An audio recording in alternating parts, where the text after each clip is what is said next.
نحمده ونصلي على رسوله الكريم أما بعد فأعوذ بالله من الشيطان الرجيم بسم الله الرحمن الرحيم واتخذوا من مقام إبراهيم مصلى وقال النبي صلى الله عليه وسلم خيركم من تعلم القرآن وعلمه أو كما قال عليه الصلاة والسلام جس کو ابراہیم نے مانگا اسے محمد کہتے ہیں، جس کو ابراہیم نے مانگا اسے محمد کہتے ہیں، محمد نے جس کو مانگا اسے عمر بن خطاب کہتے ہیں۔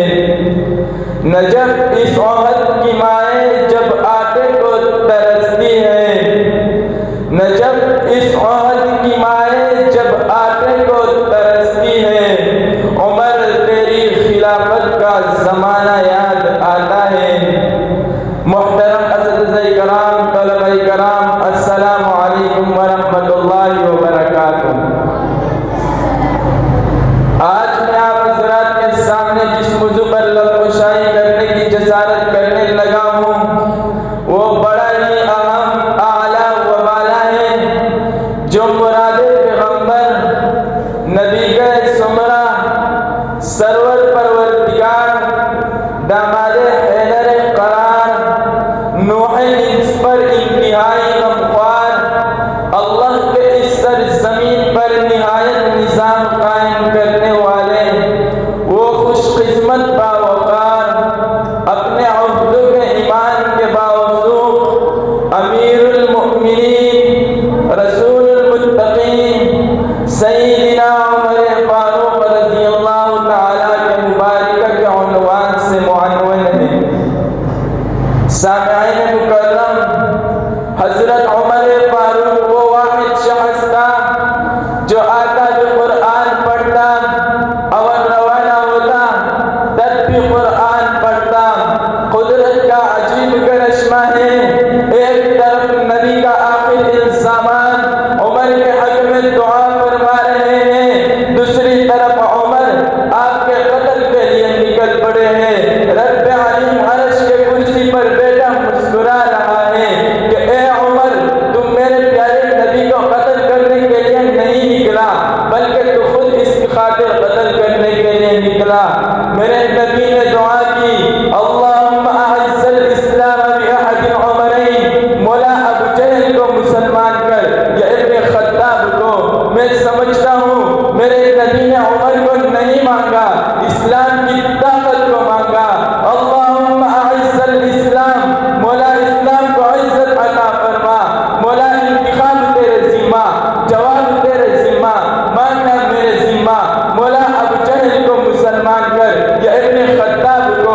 آسمان برس گیا، فرشتے بلبلا اٹھے، پروردگار فرمانے لگے، اے میرے پیارے پیغمبر، میرے لال لالے پیغمبر، تیرے دعا عرض چیر کر پہنچ گئی، اب میں انتخاب کروں گا۔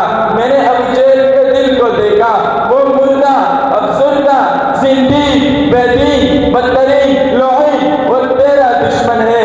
میں ابو جہل کو کتے کی موت مرواؤں گا، لڑکوں کی ہاتھ قتل کرواؤں گا، اس کے گلے میں لعنت کا دھوپ ڈالوں گا۔ میرے پیارے پیغمبر، میں عمر کو تیرے دروازے پر لاؤں گا، استقبال کراؤں گا، خوشی مناؤں گا، عمر سے کلمہ پڑھاؤں گا، اس کی بیٹی تیرے گھر میں بساؤں گا، اس کو ساتھ بھیج کر کعبہ کا دروازہ کھلاؤں گا، اس سے فاروق بنا دوں گا، اس سے تیرا خلیفہ بنا دوں گا، تیرے بعد اس کے ہاتھ سے دین کا جھنڈا لہرا دوں گا، روز قیامت تک تیرے ساتھ سلاؤں گا، اور روز قیامت کے دن اٹھا کر تیرے ساتھ جنت میں لے جاؤں گا۔ سامعین مکرم، توجہ فرمائیے، خلیل نے دعا کی تو حضور تشریف لائے، میرے دلبر نے دعا کی تو فاروق تشریف لائے۔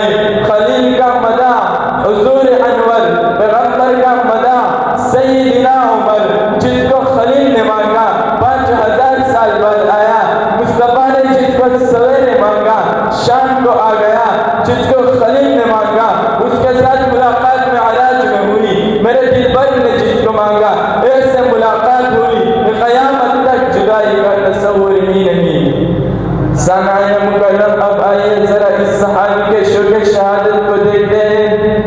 جنہوں نے اپنے خون سے تاریخ اسلام کو رنگین قبا پہنائی اور اپنی سرمایہ زندگی سے گلشن آبیاری کی، وہ کون تھا؟